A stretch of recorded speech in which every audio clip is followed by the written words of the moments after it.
நண்பர்கள் அனைவருக்கும் வணக்கம். இப்போ ட்ரெண்டிங்கா நிறைய பேர் அணியறதுக்கு ஆசைப்படுறது கருங்காலி மாலை. இந்த கருங்காலி மாலை சக்தி வாய்ந்தது அப்படிங்கிறது உண்மைதான். ஆனா அதை யார் அணியலாம், அணியக்கூடாது, எந்த நேரம் அணியக்கூடாது அப்படிங்கறத தெரிஞ்சுக்கலாம். நீங்க இப்பதான் நம்ம சேனலுக்கு ஃபர்ஸ்ட் டைம் வந்திருக்கீங்கன்னா நம்ம சேனலை சப்ஸ்கிரைப் பண்ணிக்கோங்க. வாங்க வீடியோக்குள்ள போகலாம்.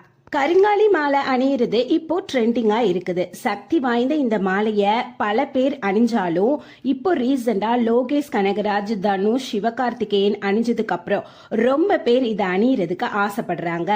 கருங்காலி கட்டை, மூலிகை, மந்திரம், மாந்திரிகம்னு சொல்றது எல்லாமே உண்மைதான். மூலிகை இனத்திலையும் கருங்காலிக்குன்னு ஒரு இடம் இருக்கு. ஆனா இதை அணிஞ்சா செல்வம் பெருகும், கோடீஸ்வரன் ஆகலாம் அப்படிங்கறதெல்லாம் தவறு.